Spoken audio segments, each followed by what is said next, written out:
Pero eso quiere decir, profe, que el foco está creado.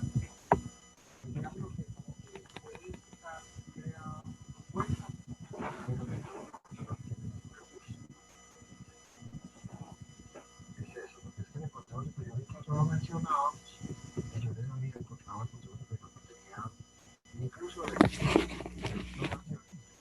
pero son personas no tienen cómo manejarlas porque no era suficientemente claro para qué cada ocasión. Eso es lo que pasa con la gente que pasa en la nación. O sea, yo digo, el que quiera hacer la nación analítica debería continuar lo financiero, la tesorería más bien, y con base de eso que se haga la recogida del dinero y cómo aplicar ese dinero que se recoge.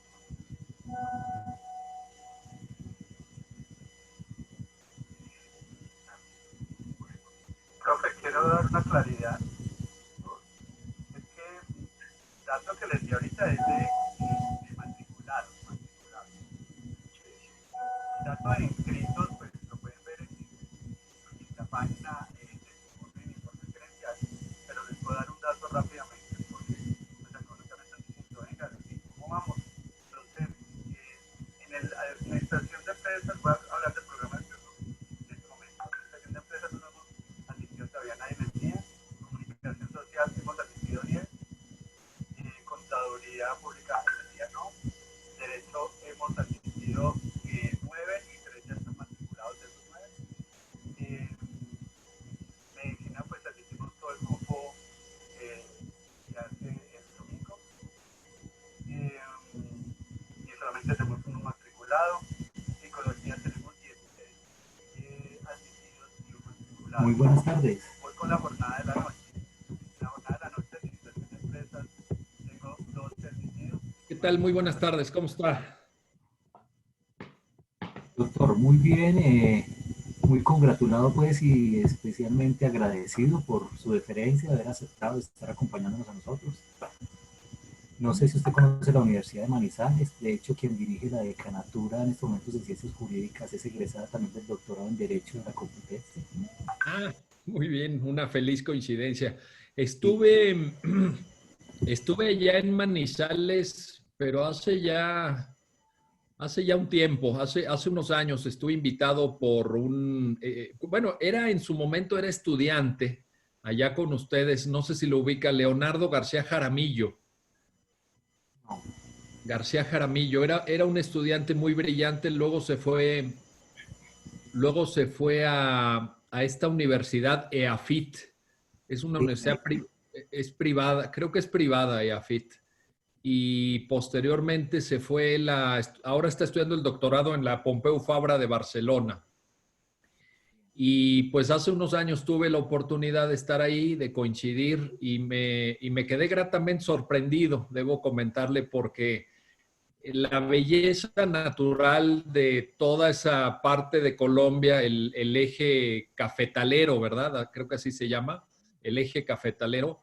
Es impresionante, es impresionante. Nos llevaron a una finca de café, lo recuerdo muy bien, y fue un viaje extraordinario, extraordinario académicamente, pero sobre todo humanamente. Creo que esta cortesía, esta cordialidad de la gente de Colombia es algo, pues, verdaderamente que yo aprecio mucho. Yo valoro mucho esa parte humana, esa dimensión, porque una cosa es lo académico, pero la parte humana creo que también es algo que hay que valorar. Y en estos tiempos que nos ha tocado vivir tan difíciles, pues yo lo valoro mucho, lo valoro, lo agradezco.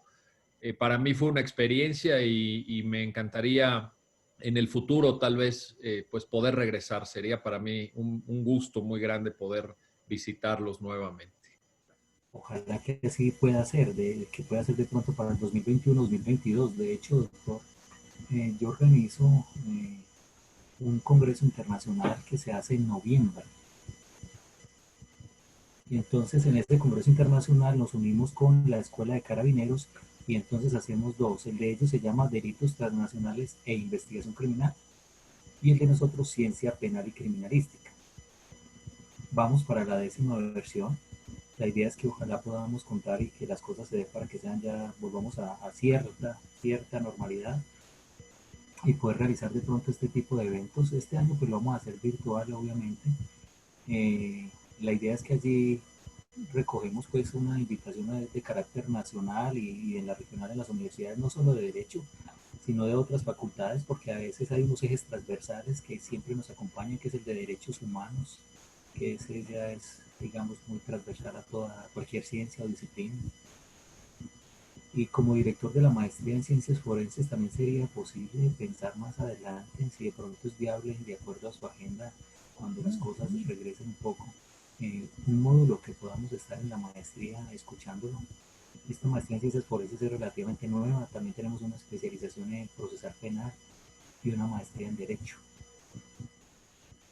Muy bien, muy bien, muy bien. Bueno, pues tienen muchas actividades académicas y pues ahora el reto, ahora el desafío es ver cómo conjugamos, ¿no? Esta llamada nueva normalidad con las necesidades que tenemos de seguir adelante en todos esos proyectos tan importantes académicamente, que no se detenga.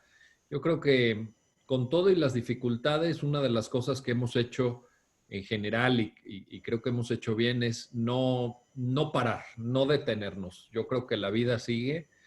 Hay que adaptarse, hay que adaptarse. No podemos cerrar los ojos a las circunstancias difíciles, pero creo que lo negativo sería simplemente rendirse, simplemente tirarse en el sofá. Habrá quien lo haya hecho, seguramente habrá quien haya dicho, pues hasta que esto no pase, yo no hago nada, pero a mí me parece que es importante observar esta crisis como una oportunidad también, como una oportunidad y en la medida de lo posible salir adelante. Estaba yo haciendo el recuento en la mañana de todos los países que he visitado virtualmente en estos 2 meses. Y la verdad es que he estado como en 8 países de América Latina. Imagínense, si tuviera que haber ido físicamente, pues no me hubiera dado tiempo, pero ahora con estas nuevas tecnologías, pues es mucho más fácil, mucho más sencillo y se enriquece uno también escuchando a los colegas, viendo a los colegas de otros países, atendiendo a sus problemáticas. Pues yo lo he visto como una gran oportunidad. He estado con abogados de Perú, de Ecuador, de Guatemala, de Chile, de Argentina. Creo que me ha faltado Brasil, pero la verdad es que ha sido muy, muy grato. Ha sido una grandísima experiencia. Hoy ahí van uniéndose las personas. La idea de pronto, doctor, es que más adelante tengamos una conversación y mirar de pronto el instituto, el centro Carbonell y la universidad de pronto sinérgicamente podamos adelantar algunas cuestiones, porque digamos que también esa es otra cuestión que adquiere cada vez mayor valor y es el trabajo sinérgico, colaborativo, que se puede adelantar entre instituciones, entre personas. Las individualidades definitivamente se quedan muy cortas ante las potencialidades de lo colectivo, de la inteligencia colectiva, de lo que puede ser. Qué gusto me da escuchar este comentario suyo tan atinado y se lo quiero decir por esto, porque me va a escuchar en la conferencia decir algo muy parecido. Va usted a pensar que nos pusimos de acuerdo, pero aquí lo tengo anotado. Tenía yo anotado justamente el señalar la gran relevancia que hoy en día tiene el trabajo en equipo para los abogados. Desde luego académicamente, pero también en la práctica. En la práctica ahorita los asuntos más relevantes se tienen que atender en equipos y muchas veces no solamente en equipos de abogados, sino en equipos interdisciplinarios para trabajar con economistas, con contadores, con ingenieros incluso, y traía esa nota para ponerla a consideración de ustedes ahora en la conferencia. Ah, qué bueno, Bueno, doctor. De hecho, lo hemos visto verdaderamente muy activo porque cada nada están colgando desde el centro las diferentes conferencias. Y de hecho, algunos de los temas que se han trabajado y que lo he escuchado tiene que ver con este tema de la inteligencia artificial.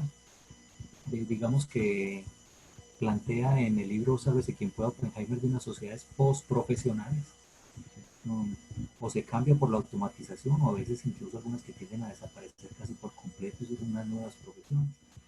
Yo acabo de revisar unos trabajos de pregrado que, precisamente interesado por el tema, trabajaron en inteligencia artificial, se los puedo compartir si de pronto lo estiman pertinente, y sobre neurociencias y derecho penal, porque esta lucha entre determinismo y determinismo, pues hay varias cosas ahí que creo que debemos de mirar. Sin duda. Mire, veo que ya se están conectando, creo que ya están entrando al chat los Sí, no, compañeros. ¿Qué le parece? Ya hicimos esta prueba, yo creo que va muy bien. ¿Qué le parece si me vuelvo a conectar en 7 minutos, a las 4 en punto? Voy a revisar un correo que tengo que contestar urgentemente y yo en 6 minutos ya estoy conectado y arrancamos. ¿Le parece bien? sí, gracias, doctor, me parece, claro que sí. Muchas Gracias. gracias.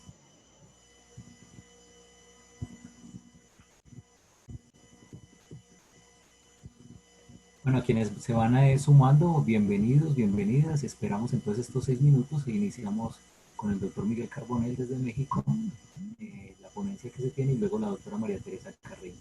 Muchas gracias por estar ahí presente.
Luego, Julián, ya el doctor se conectó y en 2 minutos vuelve y se conecta e iniciamos.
Bueno, muy buenas tardes para el doctor Miguel Carbonell, obviamente, nuevamente, para todas y para todos. Ahí se van uniendo más personas. Tenemos entonces la asistencia por ahora de algunas personas de Argentina, de España, eh, de Perú y de Colombia, mayor número de personas, precisamente de docentes, estudiantes de diferentes universidades, como también de la fuerza pública, profesionales y estudiantes. Entonces, mil gracias a todos ustedes por estar conectados y muy especialmente voy a hacer la presentación entonces para que cumplamos con los tiempos como están establecidos. Hoy estamos abriendo de manera muy oportuna con el doctor Miguel Carbonell este ciclo de webinars o de conferencias o de ponencias que estarán hasta el 10 de julio, donde tendremos los martes y viernes estos encuentros a las 4 de la tarde con 2 intervenciones de 25 minutos cada intervención. Así que pues es un honor y es una alegría para nosotros poder contar desde el Instituto Carbonell con el doctor Miguel Carbonell hoy acá. Él es licenciado en Derecho por la Facultad de Derecho de la UNAM, es doctor en Derecho de la Universidad Complutense de Madrid, España, director del Centro de Estudios Jurídicos Carbonell, institución de vanguardia que se dedica a formar abogados de excelencia en México y en el extranjero, socio del despacho Carbonell Consultoría Constitucional, dedicado a dar asesoría en asuntos de oralidad procesal y amparo, investigador nacional nivel 3, que es el máximo nivel del Sistema Nacional de Investigadores desde enero de 2005, siendo el más joven científico del país en alcanzar ese nivel. Autor de 83 libros propios y coordinador o compilador de otras 62 obras su libro Cartas a un estudiante de Derecho, del cual se han editado más de 200.000 ejemplares en varios países de lectura sugerida para los alumnos en la mayor parte de escuelas y facultades de Derecho del país. Ha publicado más de 600 artículos en revistas especializadas y obras colectivas de México, España, Italia, Inglaterra, Argentina, Brasil, Colombia, Ecuador, Perú, Chile, República Dominicana y Uruguay. Sus textos se han publicado en 5 diferentes idiomas. Ha dictado más de 1.900 cursos y conferencias en México y otros países, y esto me imagino que se subió ahorita con las que ha realizado de manera virtual. Ha recibido varios premios a lo largo de su carrera profesional, como por ejemplo el Premio de Investigación Jurídica Ignacio Manuel Altamirano, el Premio Universidad Nacional para Jóvenes Académicos del Premio Malinali 2014 en Tabasco, el Premio Estatal de Derechos Humanos de Nuevo León 2015, la Medalla de Excelencia Académica de la Universidad de Celaya y el Premio a la Innovación Jurídica 2018 de la revista El Mundo del Abogado. Varias bibliotecas y aulas de juicios orales, así como el Instituto de Investigaciones Jurídicas de la Universidad Autónoma de Guerrero llevan su nombre. Es profesor emérito de la Universidad de los Andes, Ecuador. El periódico El Universal lo ha considerado como uno de los 10 más ilustres egresados de la UNAM en toda su historia. Así que estamos muy agradecidos, muchas gracias por su generosidad, su deferencia, y pues para no dar más largas, doctor, el auditorio virtual es suyo. Muchísimas gracias. En primer término, quisiera expresar mi agradecimiento a la Universidad de Manizales por este privilegio. Me siento muy honrado de poder dirigirme a ustedes en esta tarde, en esta ocasión.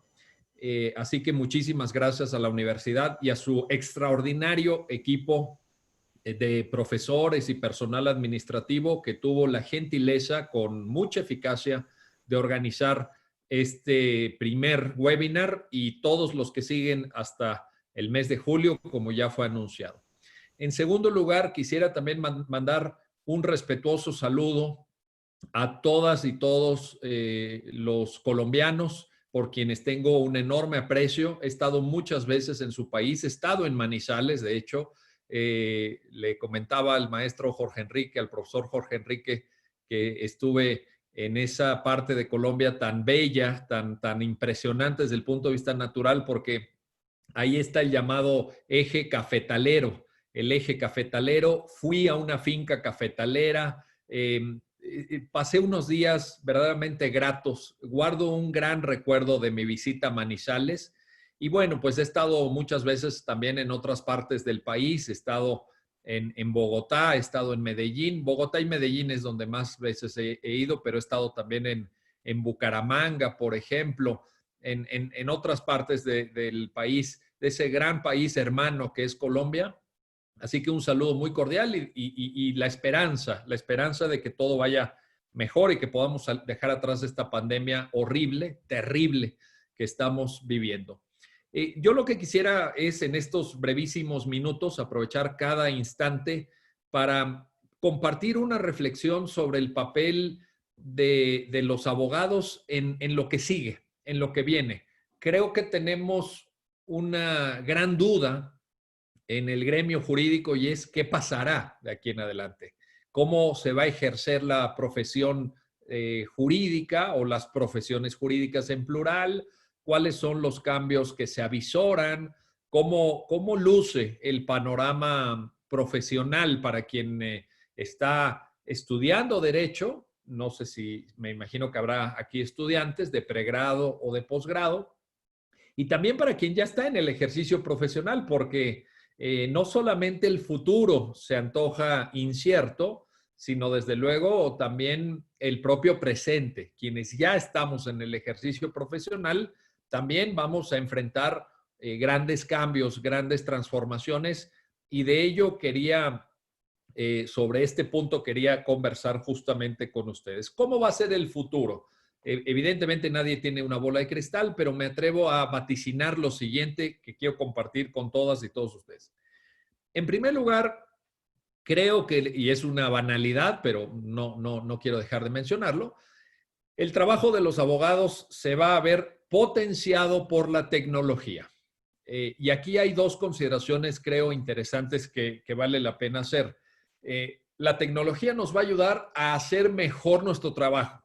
Vamos a poder tener una serie de elementos que nos hagan más efectivos, que nos hagan tener mayor acceso a informaciones, que nos hagan tener más acceso también a clientes, por supuesto, a personas que requieren de nuestra asesoría, de nuestros servicios. Y esto se va a dar, valga la redundancia, porque se puede dar. Es decir, porque estamos en un momento del desarrollo tecnológico de la humanidad que lo permite. Si esta pandemia hubiera pasado hace 30 años, esta conversación no estaría teniendo lugar. No tendríamos, por ejemplo, la capacidad de transmisión de datos gracias a la banda ancha que nos permite sostener una videoconferencia, que nos permite transmitir voz e imagen a miles y miles de kilómetros, en realidad a todo el planeta, y que llegue con cierta velocidad y que llegue con cierta calidad también. Entonces, tenemos el factor de la transmisión de datos por banda ancha que nos ayudará muchísimo a realizar mejor nuestro trabajo, pero hay un segundo factor, creo yo, importante de carácter general en el uso de la tecnología por parte de los abogados, que es la capacidad de almacenamiento de datos. Es decir, no se trata solamente de esta transmisión de datos, sino que los datos pueden quedar almacenados. Imagínense lo que significa esto para ir construyendo el paradigma de la llamada justicia digital, para ir pudiendo guardar todos aquellos documentos, todos aquellos elementos probatorios que se tienen que desahogar en un proceso judicial. Si no tuviéramos esta capacidad de almacenamiento de información, esto tampoco sería posible. Así que esos dos factores, transmisión de una gran cantidad de datos gracias a la banda ancha y almacenamiento, sobre todo a través del llamado cómputo en la nube, creo que son dos factores absolutamente indispensables para el futuro de los abogados. Una segunda característica de lo que podría venir y seguramente vendrá para nosotros es que a partir de esta pandemia tendremos que llevar a cabo lo que podremos calificar como un trabajo, entre comillas, deslocalizado. Un trabajo deslocalizado por parte de los abogados, es decir, un trabajo que se puede realizar estemos donde estemos, desde cualquier lugar. Esta idea de trabajar siempre en el mismo lugar, de acudir a una oficina, de un trayecto desde nuestro domicilio hasta esa oficina que en las ciudades grandes de América Latina puede suponer una inversión de tiempo muy considerable, de energía muy considerable, creo que va a cambiar. Se puede realizar en cualquier lado en donde estemos el trabajo y también en cualquier momento, también en cualquier momento. Y esto es algo que creo que tiene que ser valorado como una buena noticia. Me imagino que algunos de los que están escuchando esta participación son estudiantes, son jóvenes, seguramente todos son jóvenes, jóvenes, si no de edad, de espíritu, estoy cierto de eso, porque están usando las nuevas tecnologías. Pero fíjense, en una encuesta reciente sobre clima laboral antes de la pandemia, estoy hablando de una encuesta de noviembre del año pasado, que se hizo en Estados Unidos sobre clima laboral para las nuevas generaciones, para las generaciones más jóvenes. Esta encuesta sacó un dato muy interesante que quiero compartirles. El 68% de los encuestados manifestaron preferir condiciones laborales en donde el horario y el desempeño del trabajo mismo sean flexibles por encima, ojo con este dato, por encima del tema salarial y el número de días de vacaciones que les iba a ofrecer una determinada fuente del trabajo. Entonces, esta idea de que ahora los abogados vamos a deslocalizarnos porque vamos a poder realizar el trabajo donde queramos, es una idea que empata bien con las aspiraciones de las generaciones más jóvenes.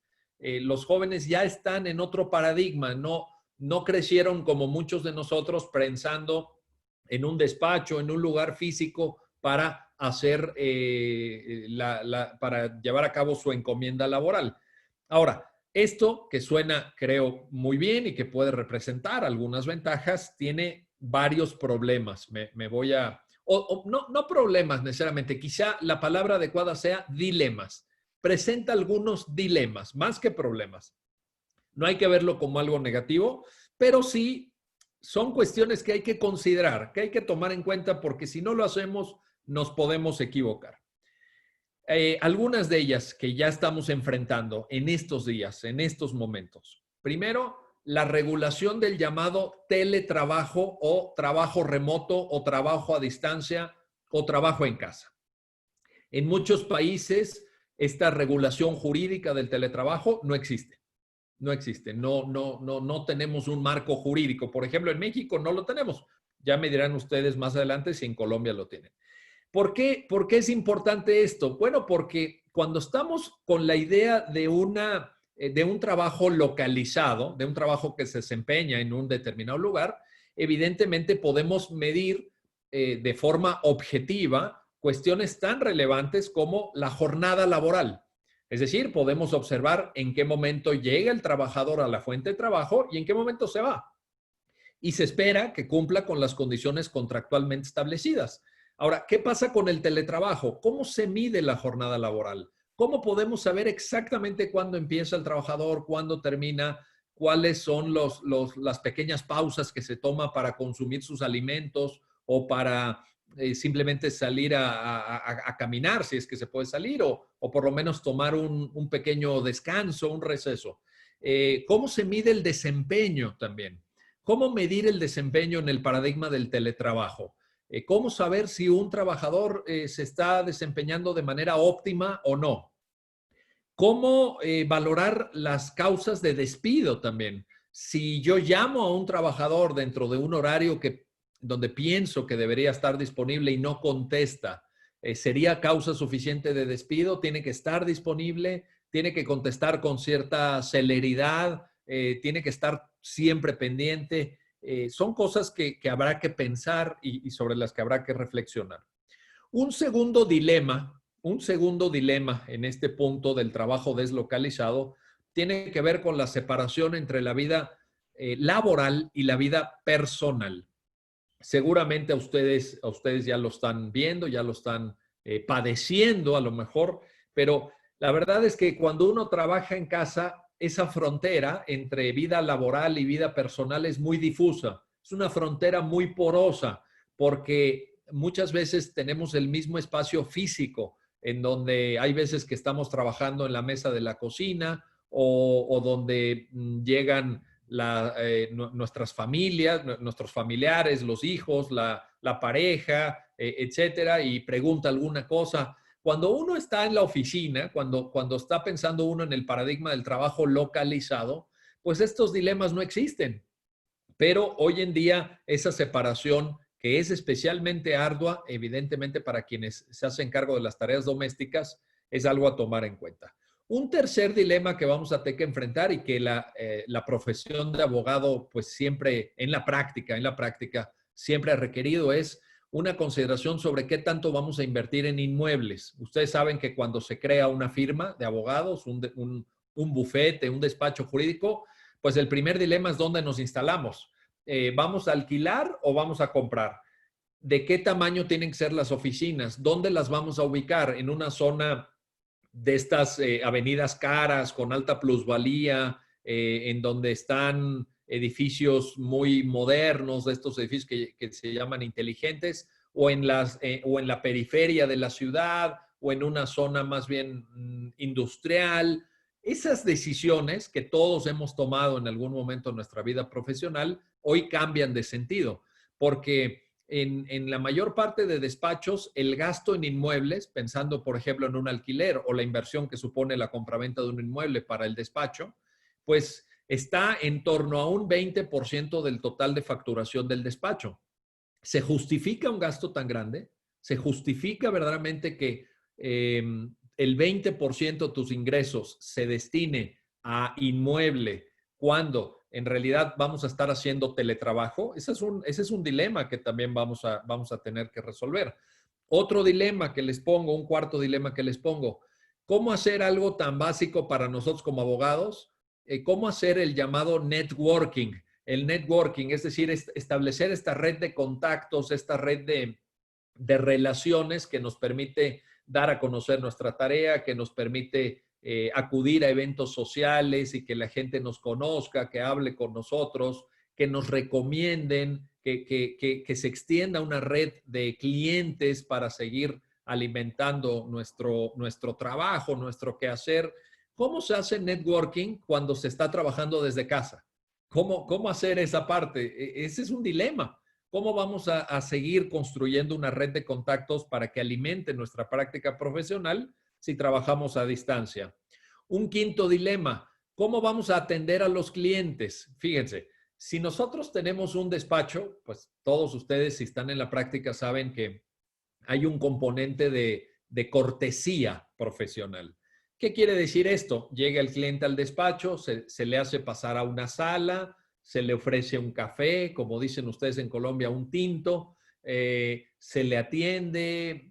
Hay una cierta, hay un conjunto de códigos comunicativos entre los abogados y los clientes. La palmada en el brazo, el gesto afectuoso, empático, que el cliente te vea tomar nota cuando te está conversando sobre sus problemas.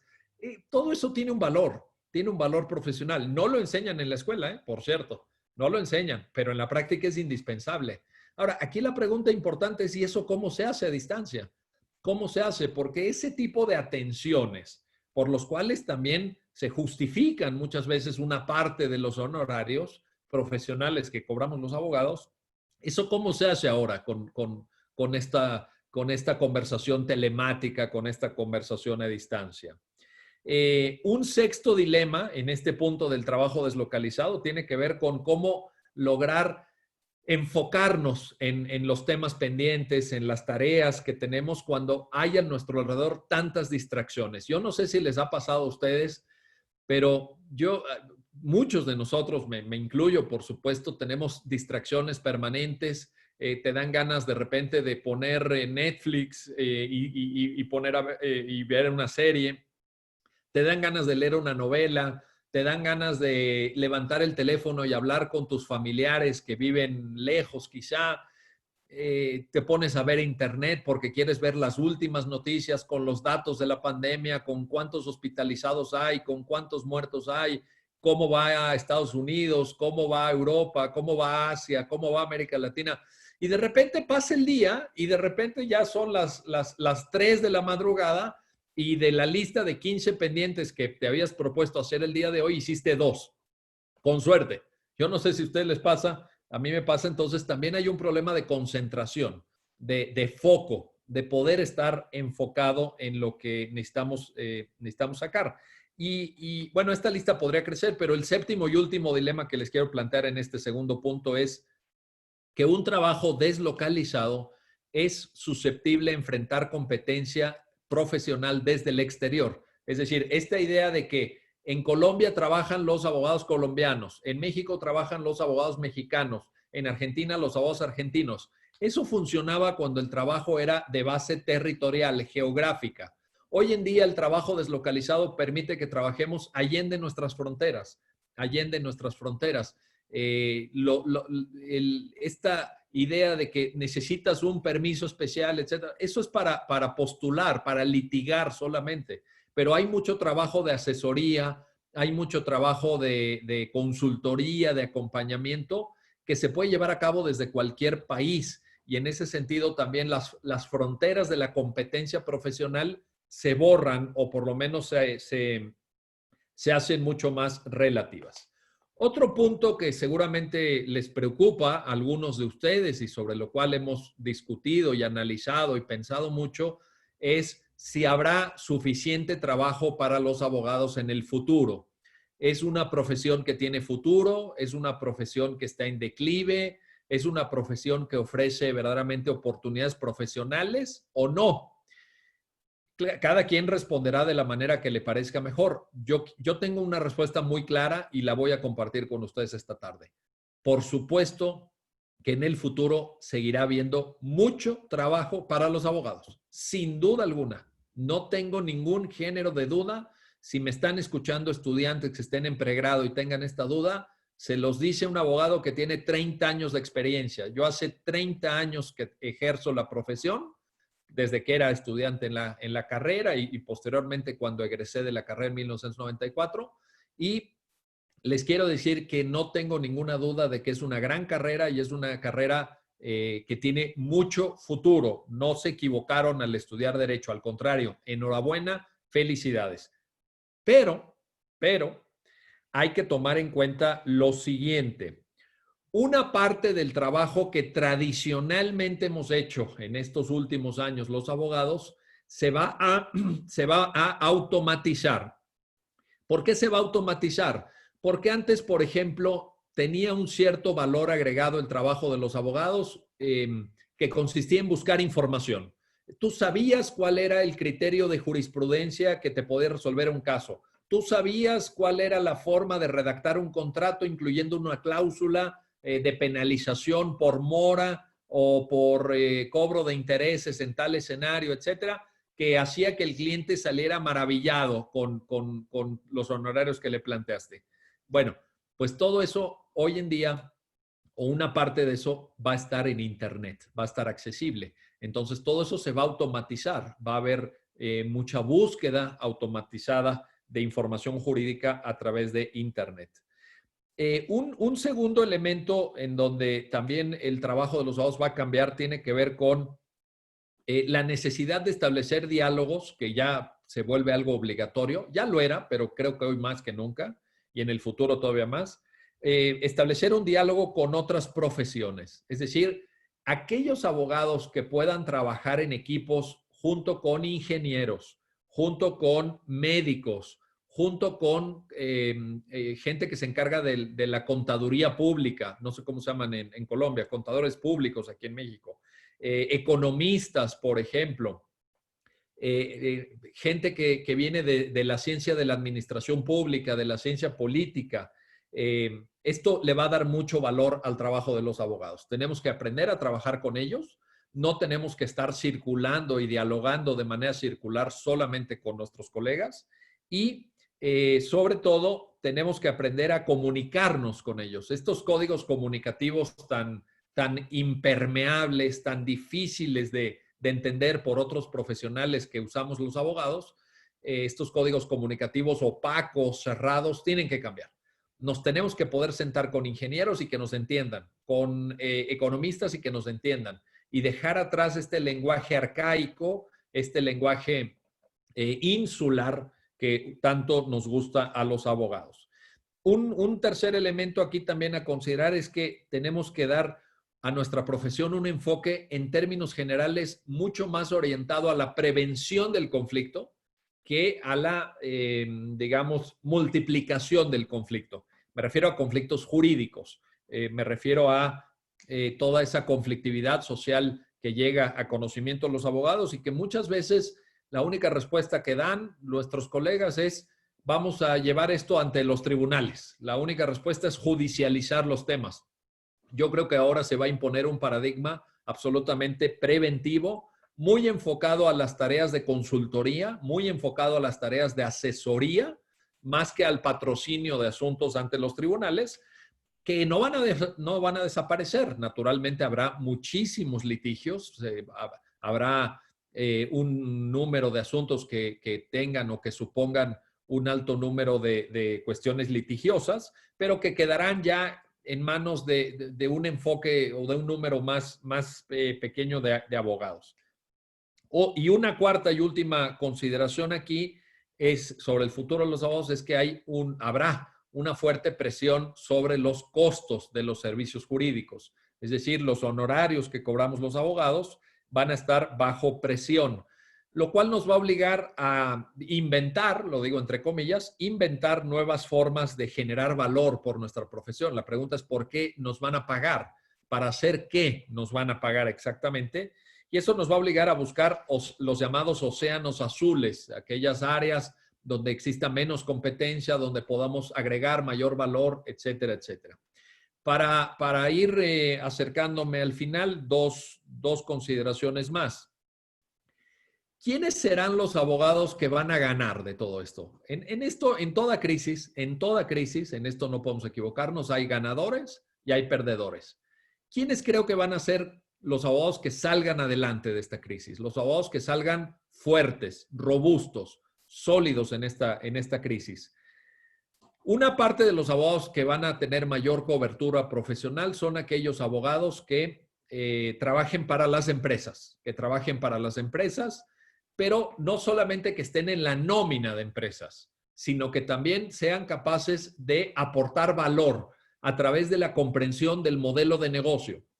Es decir, tú como abogado, si entiendes el modelo de negocio de la empresa para la que trabajas, serás capaz de aportar mucho más valor, serás capaz de aportar sugerencias, estrategias jurídicas, asesoría que le sirva a esa empresa y la empresa va a estar feliz de pagarte, por supuesto. También van a salir ganando de esta crisis aquellos abogados, empatando un poco con lo que ya dije, que sepan trabajar en equipo. Yo creo que la figura que más riesgo tiene hoy en día es ese abogado solitario, ese abogado que trabaja solo, que está esperando de manera pasiva en su despacho, en su bufete, a que lleguen los clientes para poder atenderlos. Ese modelo de trabajo jurídico está en altísimo riesgo hoy en día. Está en una situación en la que podría incluso llegar a no desaparecer del todo, pero sí va a disminuir la cuota de mercado que va a tener. Van a salir ganando aquellos abogados que conozcan las nuevas tecnologías. Pero en el entendido de que conocer las nuevas tecnologías no es usar Facebook, ¿no? Porque dicen, claro, yo abrí una cuenta de Twitter, ya soy un abogado tecnológico. No, es mucho más profundo. Es usar el descubrimiento electrónico, es saber qué son los smart contracts, es saber qué es el blockchain, la inteligencia artificial aplicada al derecho, los algoritmos, el desarrollo de aplicaciones robóticas, por ejemplo, en diversos sectores de la economía. O sea, si todo esto les suena y les hace sentido, quiere decir que van ustedes muy bien. Si no saben de qué estoy hablando, pónganse a estudiar porque verdaderamente allá hay un área de oportunidad. Van a salir ganando quienes aporten valor realmente a los clientes y no solamente problemas. Hay una cantidad de colegas que viven de generar problema tras problema, tras problema, tras problema. La gente, sobre todo, yo lo he visto en mis clientes que son más jóvenes, los de las nuevas generaciones, esto ya no lo soportan, ya no lo aguantan.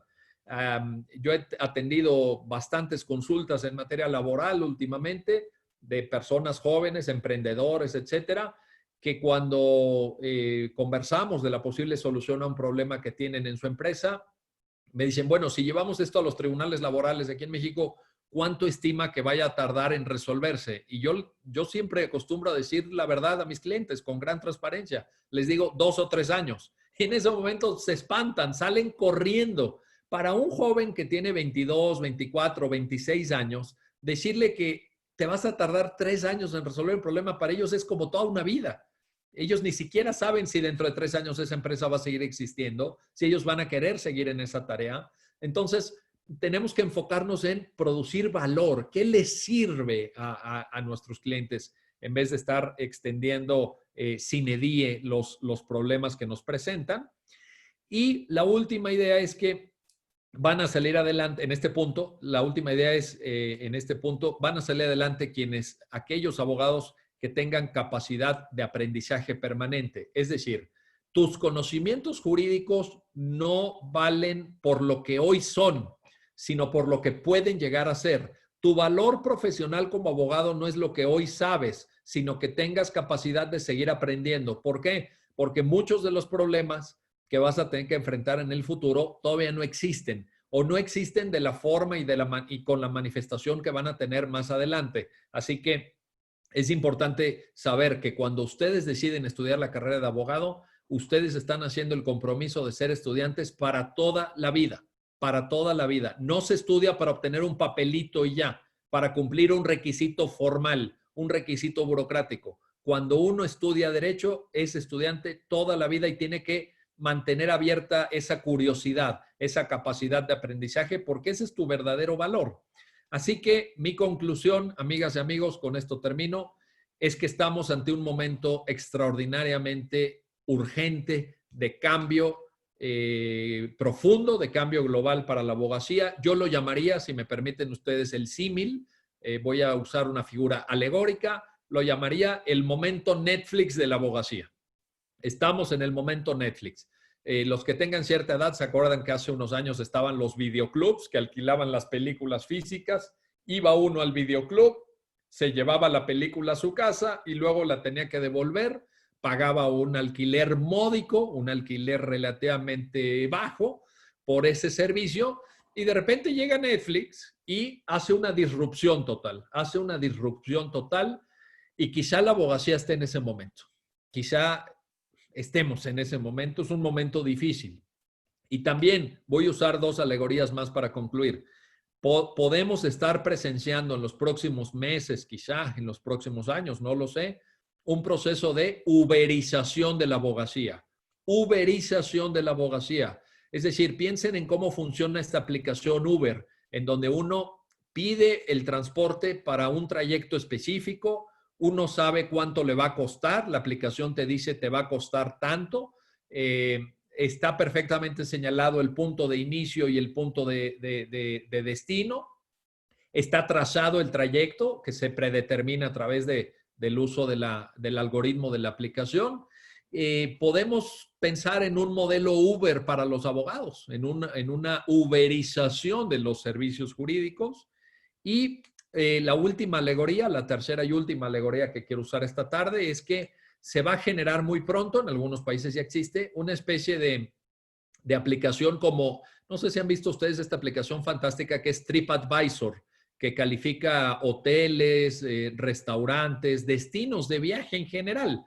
Bueno, podemos estar en puertas de un TripAdvisor jurídico para el tema del control reputacional, para que los usuarios de nuestros servicios, los clientes a quienes les prestamos servicios, sepan si somos buenos en aquello que hacemos, si cumplimos con los plazos, si verdaderamente estamos pendientes y atentos de los asuntos que estamos trabajando, etcétera, etcétera. Así que momento Netflix, uberización de la abogacía y TripAdvisor jurídico para control reputacional.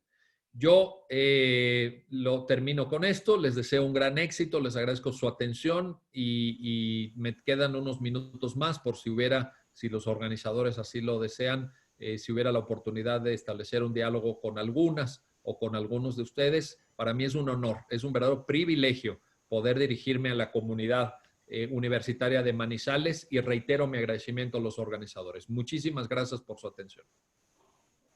Nosotros supremamente agradecidos, de verdad, doctor Miguel, que el listado que acaba de hacernos de algunas situaciones que hemos de pensar y reflexionar, el aprendizaje permanente, más cada una de las cuestiones que nos acaba de decir son supremamente importantes para pensarnos en el ejercicio del derecho desde una manera muy positiva.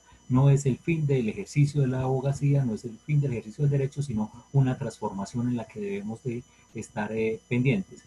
Solamente pues hay unas preguntas que solicitaron por el chat por cuestión de alguna organización. Entonces alguien pedía que si por favor se podría referir nuevamente a esas nuevas tecnologías y particularmente una pregunta sobre en la formación de los abogados, ¿qué debe cambiarse? ¿Qué se debe transformar en los planes curriculares para formar los abogados? Esa es una gran pregunta. Esa es una gran pregunta. Es una pregunta que nos preocupa, a muchos. Quizá no es una pregunta nueva, quizá no es una pregunta necesariamente nueva. ¿Qué enseñar en las escuelas de derecho? Porque pues muchas de estas cosas que acabo de mencionar no forman parte de la malla curricular en las escuelas, en las facultades de derecho. Entonces, yo creo que ahí también tiene que venir una transformación. Es decir, la transformación a la que estamos convocados se va a dar en diversos ámbitos del quehacer jurídico, en los tribunales y todas las instituciones de apoyo a los tribunales, como las fiscalías, la gente de policía, el llamado primer respondiente, etcétera. Las defensorías tienen que transformarse. En segundo lugar, el trabajo en los despachos, en los bufetes de abogados. Y luego, y ahí es donde viene de manera muy precisa esta pregunta, las escuelas y facultades de derecho. Se tiene que cambiar, se tiene que transformar. Yo creo que la educación jurídica tiene que orientarse hacia cuestiones ahora sí ya sin demora, sin excusa, mucho más prácticas. Me parece que de pronto en algunas escuelas perdemos demasiado el tiempo con cuestiones teóricas en el sentido malo. No estoy desacreditando la teoría jurídica, que es indispensable para la práctica. O sea, sin buenos fundamentos teóricos no se puede hacer nada en la práctica, nada, o nada de valor, por lo menos. Se puede perder el tiempo y se pueden perjudicar los clientes, pero no puedes hacer nada de valor si no tienes sólidos fundamentos teóricos. Pero hay una parte de la teoría que se enseña en las escuelas y facultades de Derecho que no sirve para nada.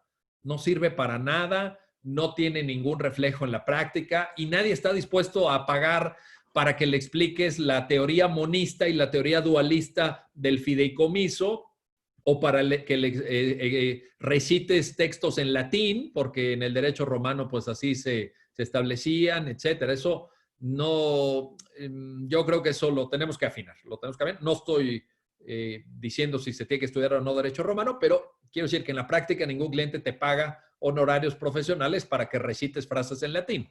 Entonces hay que ver, ¿no? Hay algunas cuestiones. Yo creo que el modelo pedagógico del futuro de la educación jurídica todavía está por construirse. No sería capaz en estos breves minutos de hacer siquiera un resumen, pero sí creo que la educación tiene que ser mucho más práctica, mucho más enfocada a las necesidades del mercado y le tenemos que dar herramientas a nuestros alumnos para que tengan éxito profesional. Es decir, acuérdense que la ciencia jurídica es una ciencia práctica, es una ciencia aplicada. Entonces, tenemos que hacer lo necesario para que para que a nuestros alumnos les vaya bien en la práctica como profesionales que van a ser el día de mañana, que puedan salir adelante, que puedan tener un ingreso decoroso. Yo creo que la abogacía no es para ser multimillonario. Habrá algún abogado que le vaya muy bien económicamente, pero sí necesitamos asegurarnos que los estudiantes tengan un ingreso digno, un ingreso decente, que puedan, por supuesto, salir adelante. Y creo que en la otra pregunta que me compartía el maestro Jorge Enrique, estas nuevas tecnologías, bueno, son de varias, digamos, hay una pluralidad de temas. Si ustedes buscan en Internet, si googlean Legal Tech, ¿no? Tecnología aplicada al derecho. Si ustedes googlean justicia digital, si ustedes googlean e-discovery, o el e-filing, ¿no? Por ejemplo, la presentación de archivos a través de Internet, la documentación de pruebas que puedan ser igualmente presentadas a través de Internet, todo el tema probatorio se puede perfectamente digitalizar, experiencias de expediente judicial, en fin, hay un conjunto de tecnologías. Ahora, ojo con esto, algunas de estas tecnologías son, en el sentido que les comentaba en algún punto de la conferencia, para automatizar el trabajo de los abogados. Por ejemplo, búsqueda de información jurídica. Pero hay otras tecnologías, en América Latina creo que todavía estamos un poco lejos, pero habrá que ir pensando en ellas, que lo que van a hacer es transformar el trabajo de los abogados. No automatizar el trabajo, sino transformar el trabajo de los abogados y que tienen que ver con el uso de algoritmos, con el uso de inteligencia artificial, con el uso de bases de datos que nos ayuden con la predicción de riesgo. Por ejemplo, la típica pregunta que nuestros clientes nos hacen cuando decidimos patrocinar un proceso judicial. Oiga, abogado, ¿y si vamos a ganar o no? ¿No? La pregunta más importante que siempre te va a hacer el cliente, oiga, ¿y si ganaremos o no? ¿Qué va a pasar el día de mañana cuando una máquina nos pueda resolver con base en el análisis de millones y millones de casos precedentes, nos pueda resolver esa pregunta? Cuando le podamos decir a nuestro cliente, tenemos el 21.75% de posibilidades de ganar. ¿Quiere usted que demos esa batalla? Tenemos el 21% solamente, el resto está en contra nuestra. ¿Quiere que demos esa batalla o no? ¿O qué tal que tenemos el 91% de posibilidades de ganar? O sea, y si ganamos, ¿cómo vamos a ganar también? Eso los algoritmos en Estados Unidos, los robots jurídicos, ya lo están contestando. En procesos de daños, por ejemplo, en procesos de responsabilidad civil por daño moral o por daños y perjuicios o responsabilidad patrimonial del Estado, etcétera. Si ganamos, ¿cuánto vamos a ganar? ¿De cuánto estamos hablando en la indemnización? Que es una pregunta que nos hacen los clientes todos los días. ¿Cuánto va a ser la indemnización? Porque si tú haces un proceso judicial que va a durar 7 años y al final te van a dar $10,000, pues yo creo que a nadie le va a interesar dedicar tanto tiempo para obtener una compensación tan escasa, tan magra. Pero ¿qué pasa si esos 7 años te suponen $5 millones o $3 millones? Bueno, ahí la cosa cambia. Lo curioso es que las nuevas tecnologías van a contestar de manera mucho más fidedigna, con mucho mayor fundamento que lo que hoy contestamos los abogados, porque, en fin, lo podemos decir aquí muy en la confianza, muy que no salga de aquí, pero la verdad es que cuando el cliente te pregunta si vamos o no a ganar, pues un poco la respuesta depende de tu intuición. Es una respuesta intuitiva. Tú dices, bueno, yo creo que vamos a ganar, yo creo que, pero no tienes mayor fundamento porque no has analizado más que los casos que tú como abogado has llevado. Pero ¿qué pasa con todos los demás? Verdaderamente imagínense que pudiéramos revisar cientos de miles de sentencias de la jurisdicción contencioso administrativa o en materia penal o en materia de daños por responsabilidad civil. Eso las máquinas lo pueden hacer. Nosotros no tenemos tiempo, no nos daría la vida para poder hacerlo, pero las máquinas sí. Lo hacen mucho más rápido y mucho más eficientemente que nosotros.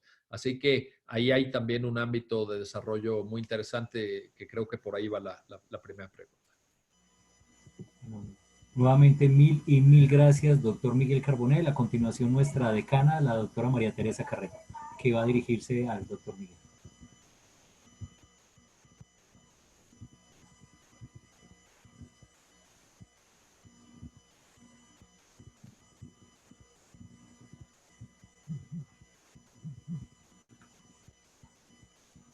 Por favor, si podemos habilitarle el micrófono al administrador.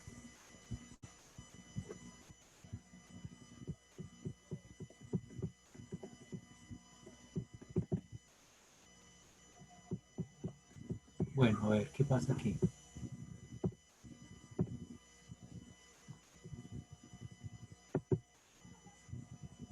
Ya estoy revisando por qué no puede activar micrófono. Gracias, Edwin.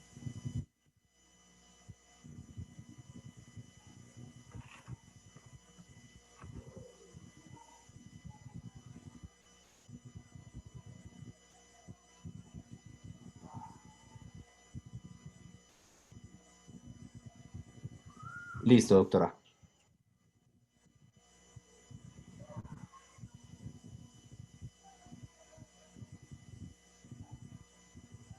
Listo.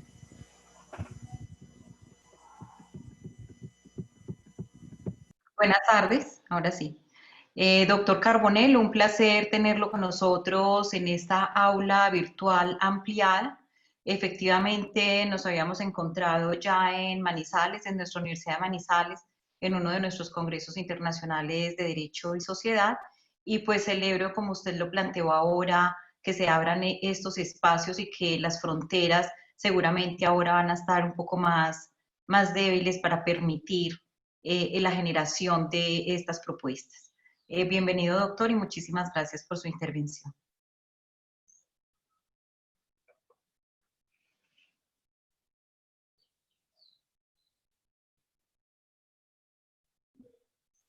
Muchas gracias a usted, maestra María Teresa Carreño, por su hospitalidad, por su generosidad.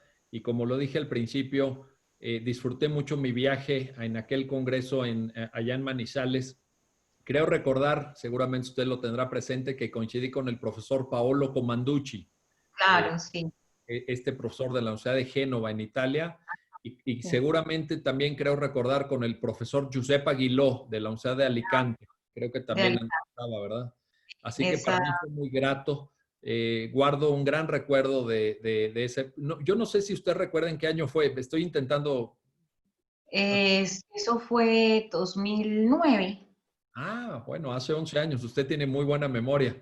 Usted tiene muy buena memoria. Yo la verdad no lo tenía tan claro, pero bueno, pues la verdad es que muchas gracias. Les deseo mucho éxito. Gracias por esta oportunidad y le manifiesto mi saludo, mi respeto y por favor tengan en cuenta que en todo lo que nosotros podamos colaborarles, podamos ayudar las orejas y a debatir estos temas jurídicos de interés común, pues desde luego siempre es un privilegio. Yo sé que la comunidad jurídica colombiana es muy activa, hay una cultura jurídica muy viva en Colombia, muy dinámica, Sé que también tienen grandes problemas, como nosotros en México. Hay muchísimos problemas.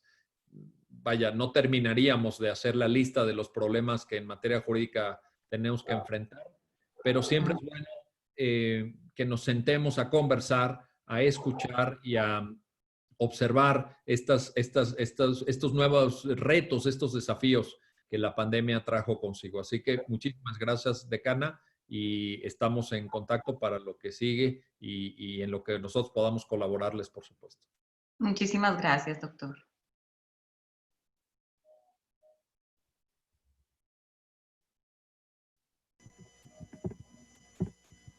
A continuación tendremos entonces la oportunidad ya de escuchar con el Premio de Formación en Derecho en Colombia este tema, la doctora María Teresa Carreño Bustamante, doctora en Derecho de la Universidad Complutense de Madrid, doctora en Ciencias Sociales, Niñez y Juventud, par evaluador, investigadora con una amplia experiencia, productora de variados artículos, libros, ha asesorado numerosos trabajos, digamos que entre los libros en la producción pues hay muchos, pero voy a leer 12 en este momento, que tiene que ver con el diagnóstico y lineamientos en los escenarios de la práctica jurídica de los programas de derecho de las instituciones de educación superior en Colombia, responsabilidad de los programas de derecho en Colombia, entre otros. O sea, y además es nuestra decana de la Facultad de Ciencias Jurídicas, con una amplia trayectoria en el diseño de programas. De hecho, lideró todo el equipo de trabajo que llevó a que en este momento la Universidad de Manizales tuviese el registro calificado para el doctorado en Derecho. Mil gracias, doctora María Teresa, por acompañarnos. La escuchamos. Muchísimas gracias, doctor Carvajal, por la invitación. Me place muchísimo y me place mucho hacerlo a renglón seguido de lo que expuso el doctor Carbonell, puesto que lo que voy a exponer realmente se relaciona y comprende gran parte de la problematización que él también nos dejó a disposición. Aclaro que esta exposición no es una creación mía, es una creación colectiva. Es precisamente un trabajo de muchos años de reflexión de nuestra escuela de pensamiento y tiene en este momento la intencionalidad de dar respuestas, por lo menos al problema que nosotros nos planteamos para poder iniciarlo hace ya más de 6 años, y es esa correlación entre la formación del derecho y ese objetivo teleológico que se plantean los programas de derecho, yo diría, que en el mundo para lograr esa transformación social, que es, digamos, un poco la propuesta principal. Voy a intentar, bueno, no sé por esta plataforma, Elkin, ¿me ayudas cómo puedo compartir pantalla? Me dice compartir discapacitados.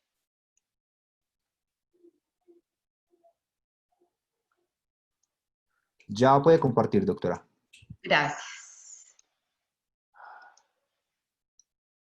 Entonces, digamos que esta es una respuesta a ese trabajo colectivo, a esa reflexión, y tiene que ver con esa intencionalidad de transformar la sociedad. Ahí ya están viendo mi pantalla. ¿Sí? Sí, mi doctora, ya se ve. Bueno, digamos que nosotros empezaría como por esa última pregunta que se le plantea al doctor Carbonell en términos de qué debería cambiar los programas de derecho para lograr sus objetivos. Y yo creo que la pregunta en este momento del COVID-19, que se nos convierte en un gran problema a nivel internacional, cobra muchísimo sentido. Nuestro equipo, y aquí agradezco y reconozco el trabajo fundamental de todo mi equipo de profesores, fundamentalmente el comité de currículo, porque nos hemos centrado en un trabajo constante, semanal, permanente, en esta reflexión, tratando de construir una solución y de cerrar la brecha entre esa distancia que se sucede en los procesos de formación y los resultados finales que nosotros entregamos a la sociedad. Y de allí partimos fundamentalmente de esos lineamientos institucionales, la misión y visión, que en nuestro caso se compromete a la formación de un sujeto impecable, buen ciudadano, que sea capaz de transformar la realidad, que sea capaz de generar procesos de ciudadanía para sí mismo y para otros, y que sea capaz de hacer reconstrucciones de esa lectura permanente de sociedad, bajo los principios que nosotros planteamos, que son los de racionalidad y razonabilidad y que comprometen a este sujeto que se forma a un ejercicio justo, ético y adecuado correlacionado con esa sociedad. Nosotros lo que inicialmente comenzamos, digamos que olvidándonos de determinados pedagógicos y didácticos expuestos en otras disciplinas, fue a repensarnos desde nuestra propia historia. De allí entonces hicimos esa construcción histórica del pasado, presente y futuro, de lo que éramos nosotros por lo menos como programa, y de allí obviamente siendo un ejercicio investigativo seguramente pueden hacerse muchas generalizaciones, como efectivamente encontramos en otras correlaciones con otros procesos investigativos, de que puede ser la historia de todos los programas de derecho en el país, y ya no solamente del país, sino de toda Latinoamérica. Por tanto, en el comité de currículo del programa, para reconstruir esta historia, pusimos al centro un detonante metódico que fue el de la didactobiografía. La didactobiografía, que fue la posibilidad de leer la historia de cada uno de nosotros como actores del proceso de la formación, y en los entrecruces permanentes y articulaciones de nuestras propias historias encontramos la historia de Colombia, la historia de Latinoamérica. Encontramos que nos caracterizamos a partir de los conflictos que hemos vivido como sociedad. Nos caracterizamos desde el conflicto armado colombiano de más de 60 años, desde las violencias de los años 50 hacia acá, nos caracterizamos desde los fenómenos del narcotráfico y desde todos estos fenómenos que nos han generado un tipo de identidad, digamos, de individualismo, de violencias, de respuesta a los problemas de la sociedad, desde el conflicto, una forma de no gestionar los conflictos. Entonces, digamos que en lo metodológico nuestro proceso se centró en una autoevaluación permanente para pensar desde allí cómo superar ese ejercicio de formación que definitivamente venía anclado en el pasado, y en ese pasado pues nosotros tomamos ese segmento desde el conflicto armado más o menos hacia acá, que cubre el tiempo de nacimiento y proceso de nuestra misma universidad, hasta 1991. ¿Por qué hasta 1991? Porque allí el hito importante de la Constitución de 1991, al menos normativamente, desde el contrato social, nos determina un punto de partida distinto. Digamos que allí ponemos este segmento del pasado y allí encontramos una formación basada en contenidos, una formación que en términos del espacio que se refería ahora el doctor Carbonell, que debería cambiar o cómo concebiríamos los espacios después de esta crisis, en ese pasado los espacios centrados en 4 paredes, en aulas de clase, unos tiempos que solamente podían ser como reales en esa interacción de docente-estudiante, unos actores, digamos que centrados también en estos dos personajes de docente-estudiante, y digamos que un centramiento de la formación en la operatividad, en la operación jurídica y sin trascendencia hacia un ejercicio teórico o epistemológico. Ese digamos, fue lo que encontramos, y haciendo las correlaciones, mirando otros marcos teóricos, es un poco también la situación y la realidad de los programas de derecho en Latinoamérica. Para el presente, perdón, encontramos que a partir de la Constitución de 1991, la generación de otras normas como la Ley 30 de 1992, los decretos 808, 2802, el 2566, el 1075, el 1330, que es reciente del año pasado, pues han hecho una gran intencionalidad de adecuar las normas de lineamiento de los programas de formación en derecho a esos postulados de la Carta Constitucional.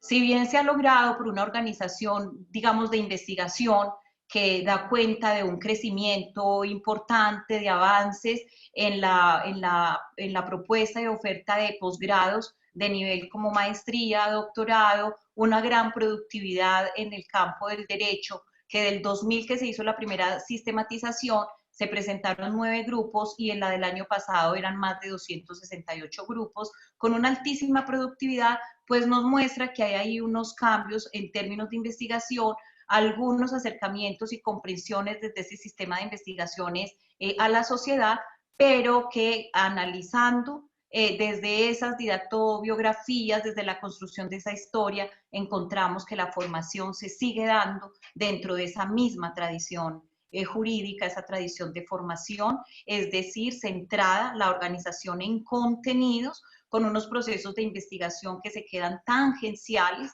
unos procesos de proyección que se limitan mucho a una asesoría de pobres y que ninguno de los dos, ni la teoría, logran transversar el proceso de la manera en que se pretende. O sea, aparece allí un divorcio entre esa teoría, investigación y práctica. Este segmento del presente lo ubicamos entre 1991 y 2020, planteándonos en este momento ya una propuesta que está organizada, ordenada, interiorizada y que la estamos presentando para modificación ante el Ministerio de Educación de modo que opere.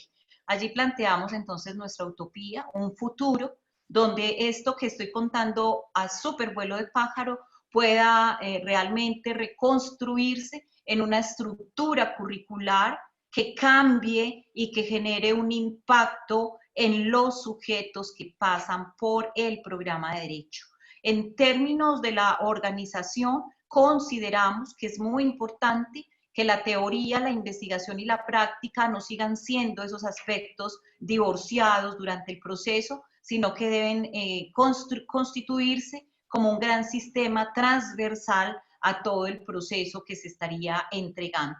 Nuestra principal innovación es la organización de la macroestructura alrededor de los problemas de época, de los diferentes problemas de época que nosotros encontramos en esa historia, los conflictos, el conflicto, cada uno de los sucesos que nos transversen como sociedad deben ser vistos, deben ser analizados desde el mismo proceso de formación.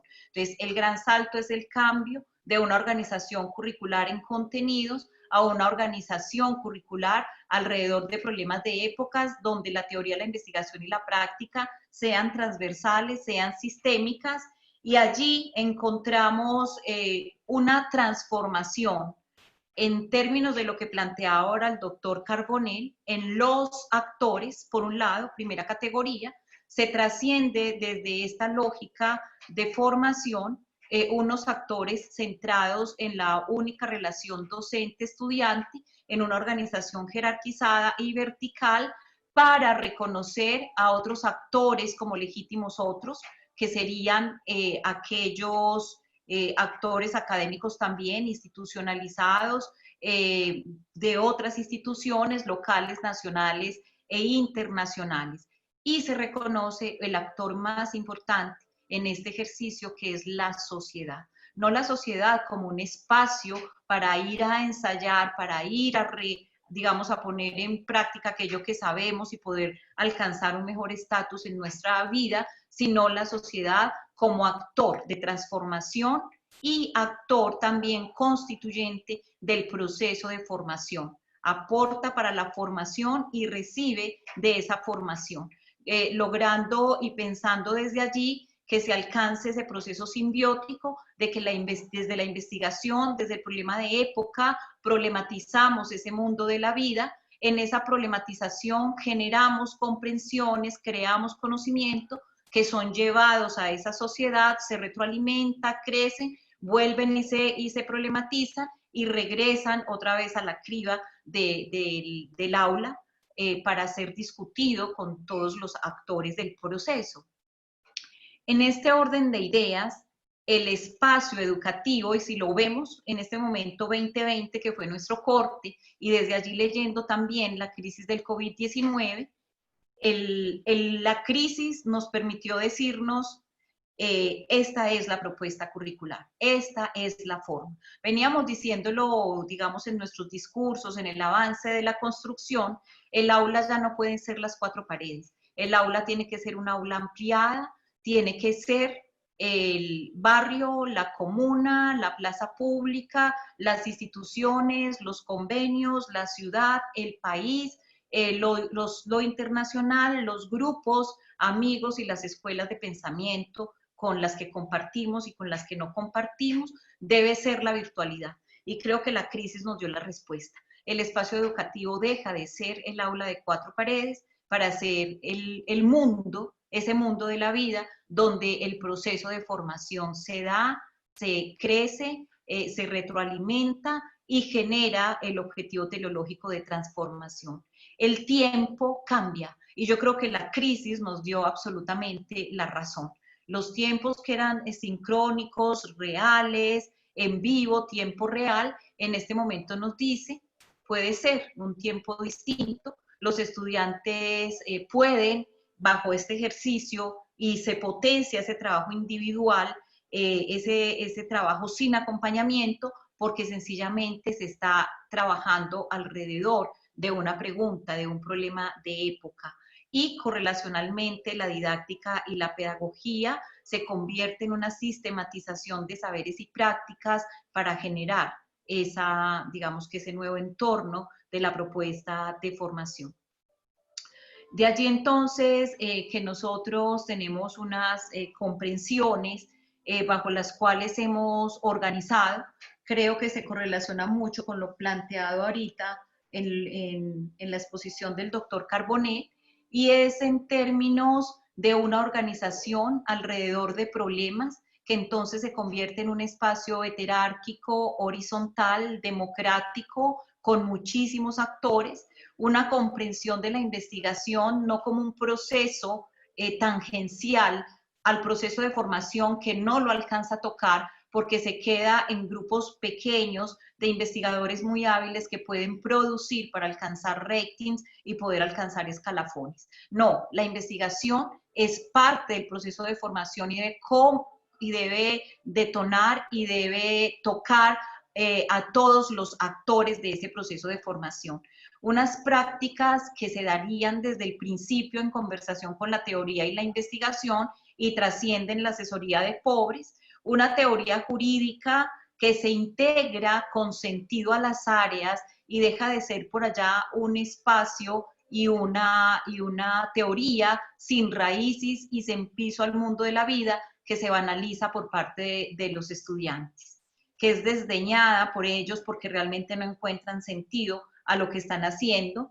Una teoría que se integra, que ya lo dije, que se integra como a todo este proceso de manera articulada y se articula, digamos, se alinea con investigación y con prácticas, una interdisciplinariedad que es viva, siempre la planteamos, pero que en este caso se desdobla a partir del problema de época, en el entendido de que ningún problema se resuelve desde una sola arista del derecho. Necesita a veces varias y necesita otras disciplinas también que no sean del derecho para poder conversar. Entonces aquí se abre esta diáspora también para otras disciplinas que ayuden a comprender la situación que se problematiza y a generar conocimiento y a crearlo. Una flexibilidad que obviamente nace de que ya no estaríamos recitando, y lo que planteaba ahora el profesor, declamando contenidos o planteando cuáles son las definiciones de aquellas categorías del derecho romano, sino que realmente está leyendo el mundo de la vida desde los contenidos mismos del derecho, epistemológicos, teóricos y normativos, pero con el sentido de poderle dar respuesta a esa situación. O sea, hay un uso, el contenido es un pretexto para poder dar solución al problema. Lo que ya dijimos, una concepción distinta de espacio educativo, de tiempo de formación, un currículo como sistema en términos de considerarse, un sistema vivo que requiere ser discutido, problematizado de manera permanente, construido con todos los actores y con la capacidad de recontextualizarse permanentemente de acuerdo a las crisis que vayan llegando. Esta, por ejemplo, es una crisis. Creo que a muchos de los programas, por lo menos a nivel de país, les cogió en apuros, no se pudieron poner a tiempo rápido a responder desde esos espacios, desde esas tecnologías, desde esos tiempos inmediatos. A estas alturas muchos programas no han logrado retomar el proceso con sus estudiantes. Creo que esto evidenció esa distancia que hay allí. Lo más importante también reconocer que este programa es parte del desarrollo de una escuela de pensamiento y que enriquece el ejercicio de especializaciones, maestrías, doctorados, y desde el pregrado alcanza un nivel hacia lo teórico y epistemológico que seguramente en las especializaciones, maestrías y doctorados iría ampliándose mucho más, que tiene un compromiso hacia las prácticas tal vez más fuerte por tratarse del pregrado, que se hace dentro de un marco metodológico también más amplio por ser el pregrado, pero que no olvidamos que esa escuela va retroalimentando y va depurando hacia los otros procesos también de posgrado que se plantea. O sea, alimenta la escuela reconociéndose como sistema y reconociendo que son muchos los actores que en ella participan. Es también importante reconocer las diferencias que se pueden dar dentro de un mismo programa, las texturas distintas de las diferentes áreas, de las disciplinas jurídicas que convergen para que se haga este proceso de formación a los estudiantes de Derecho. Por lo tanto, se privilegia esa pluralidad de método, de teoría, de metodologías, y fundamentalmente, y esto también atina con lo que planteaba ahora el doctor Carbonell, la necesariedad de un trabajo colectivo. No es posible pensar en este momento una formación en derecho desde el solipsismo, desde las celditas que han constituido per se los planes de estudio de los programas de derecho en Latinoamérica, sino que es necesario hacerlo desde una comunicación, una conversación de orden colectivo, plural, que acepte y admita las diferencias para poder construir. O sea, es un ejercicio de investigación. También develamos en nuestra propuesta una gestión del conocimiento para la innovación. Lo planteaba ahora rápidamente el doctor Carbonell. Se requiere, obliga a una gestión del conocimiento que no deje a la deriva, como ha sucedido por muchísimos años, estos procesos de formación. Es bien sabido para nosotros que no hay un adecuado almacenamiento, que tenemos profesores absolutamente emblemáticos que cuando se van de la universidad se pierde ese conocimiento, no ha quedado sistematizado, no ha quedado almacenado. Es necesario entonces aplicar como toda esta metodología de la gestión del conocimiento en cuanto a su almacenamiento, la creación del conocimiento que requiere de ese colectivo, la transferencia de conocimiento, entre otros aspectos a tener en cuenta para esa gestión. Por tanto, es también un elemento importante. Y una eficiencia que trasciende una eficiencia económica o meramente económica cuantitativa. Comprendemos que la eficiencia se da desde el ejercicio de interdisciplinariedad, que incluye a múltiples disciplinas del derecho y fuera del derecho, que se da desde el ejercicio de problematización, que se da desde las diferentes profundizaciones que se plantean y sobre todo desde esa posibilidad que tiene el estudiante no de pertenecer a un plan organizado de celdas, sino que realmente lo que hace es estar en una comunidad que dialoga, que discute, que argumenta Desde allí, para nosotros, lo colectivo implica a ese objetivo teleológico de transformación la posibilidad de discusión, la posibilidad de gestionar el conflicto de manera distinta y de poder aportar nuevas soluciones que a través de ellas evidencien y desdoblen ese objetivo de transformación en términos de generar cambios cada que un problema sea puesto en consideración de uno de nuestros egresados o de uno de nuestros abogados. Allí entonces sentimos que cerramos la brecha entre esa distancia del proceso de formación y el objetivo teleológico de transformación social.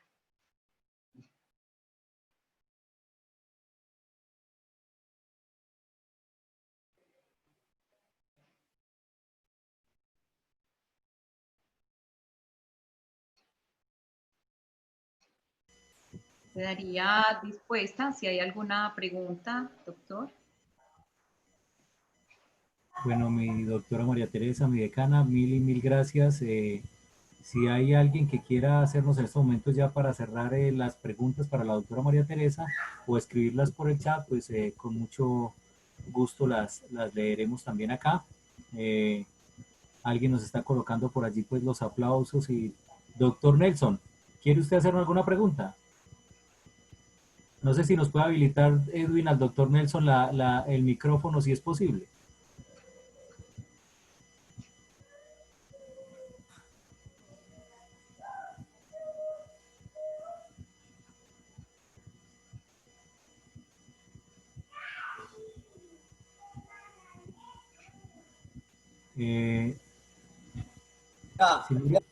Perfecto, ahí ya está. Mil gracias por la colaboración. Doctora María Teresa, el doctor Nelson es docente y está adelantando su doctorado en formación en diversidad en el momento. Lo escuchamos. Bueno, buenas tardes a todos. Gracias al programa por la invitación, a los conferencistas, una oportunidad para aprender obviamente algo nuevo. Mirando allá en la propuesta curricular de ustedes, me llamó la atención que habla de pobres, ¿no? Me gustaría como que me ampliara ese concepto y por qué lo utilizan. Y un segundo elemento, aquí el profesor Elías Tapiero, que es potente aquí en Florencia, Caquetá, en la teoría general de sistemas, tiene toda una propuesta en torno a lo que es la transformación curricular en sentido sistémico, que también lo vi en la propuesta de ustedes y que pues sería interesante tener acceso a la literatura de él, yo la tengo. Bueno, y algún día pues la oportunidad de conocerlo, porque es bien interesante esa propuesta en el sentido de la teoría neosistémica. Sería eso y muchas gracias por su atención. Gracias, doctor, por su intervención. Bueno, lo planteé muy rápido, el tema de la asesoría de pobres viene un poco del decreto 196 de 1971, que fue como la primera que reguló el ejercicio de los consultorios jurídicos para los programas de derecho, buscando como esa relación con la sociedad. Y así lo planteó, o sea, los consultorios jurídicos realizarán asesorías a los pobres, bla, bla, bla. Y esta fue reemplazada, creo que fue la ley 583 del año 2000, que mantuvo como esa previsión y como esa premisa de que era una de las funciones de los consultorios jurídicos de la formación. Cuando lo traemos a colación nosotros en nuestra propuesta, lo traemos en clave de crítica, y es que no es posible lograr una transformación social en tanto la relación a la sociedad sea una relación jerarquizada y vertical, donde vemos al otro, es como un pobre que realmente no puede interlocutar con nosotros, no tiene nada que aportarnos y somos nosotros quienes le estamos ayudando desde la clave de la asesoría. Entonces, es, digamos, dentro del diagnóstico, la crítica que hacemos a cuál ha sido el papel de las prácticas, y en nuestra propuesta lo recuperamos a una práctica interiorizada, transversada, desde el mismo proceso de formación en clínicas y prácticas tempranas, que dialogan con los sujetos y con actores de la sociedad en una relación heterárquica, horizontal, como un legítimo otro que también tiene mucho que aportar al proceso de formación también de nuestros estudiantes. Entonces, esa es como la crítica a esa premisa que ha estado siempre relacionada a las prácticas. Muchas gracias por buscaremos y nos regala, digamos, si nos regala el autor, nos interesa consultarlo. Lo nuestro fue una propuesta emergente, o sea, lo que descubrimos posterior era que recogía como todas las características de un sistema y que por ello hay que cuidarlo dentro de los procesos de gestión del conocimiento. Dice Viviana que a raíz de las dificultades que trajo iba a dejar la crisis del derecho reformando su... Yo creo que esta reforma que nosotros ya traíamos súper adelantada y que en este momento estamos haciendo un corte para poderla entregar y recibir la autorización de modificación, obliga a que haya una mirada de los procesos de formación. De hecho, en este momento, y lo plantea ahora el doctor Carbonell, es necesario pensar esa formación dual, es necesario pensar desde las tecnologías y desde estas otras herramientas digitales para poder adelantar el proceso. Creo que los cambios también de jerarquización y un poco de popularización del derecho para que lleguen de manera más masificada a solucionar los problemas sociales. Creo que se abre además un espacio que fue una de las preguntas que hicieron ahora en la otra intervención, si va a haber trabajo para los abogados. Yo en este momento repito que ahora es que va a haber trabajo. Esta es una sociedad que necesita reestructurarse ya, desde ya, y en el momento en que la crisis amaine un poco, reestructurarse para ser reconstruida de manera veloz. Y el derecho juega aquí un papel importante, porque si algo se está poniendo en juego, se está debilitando y digamos que es algo de lo que más está sufriendo, son los derechos. Vemos como el derecho a la vida, el derecho a la salud, ya vemos que se habla de un cartel del COVID-19, está en juego la vida, está en juego los derechos laborales, todos estos derechos alcanzados a través de tanto esfuerzo durante siglos, en este momento nos pusieron a un hilo y digo yo, otro poquito más de esto y nos vamos acercando a un estado de naturaleza. De manera que desde el derecho hay un escenario muy potente para poder aportar a esa reconstrucción social. Bueno. Gracias, doctor. Lo tendré en cuenta, doctor Nelson. Vamos a tenerlo en cuenta para darle apoyo teórico a nuestro trabajo. Muchísimas gracias. Doctora María Teresa, mil y mil gracias por acompañarnos, así como la conferencia del doctor Carbonell creo que nos ilustran muy bien algunas situaciones que debemos de reflexionar sobre cuál va a ser el ejercicio del derecho, pero asimismo esto puede ser trasladado hacia el ejercicio de otras profesiones. Les recuerdo a todos que hemos iniciado pues muy bien hoy esta jornada y que el viernes tendremos la oportunidad de escuchar a la doctora Cintia Vallardi Martínez y al doctor Andrés Russet-Siri de la Universidad de Mendoza, Argentina, precisamente con el final de la doctora María Teresa nos dio como la entrada porque digamos que la doctora Cintia se va a ubicar en el tiempo presente y uno diría que el doctor Andrés en el tiempo futuro cercano, cuando van a hablar del rol del sistema interamericano en tiempos de COVID y desafíos del sistema interamericano post-pandemia.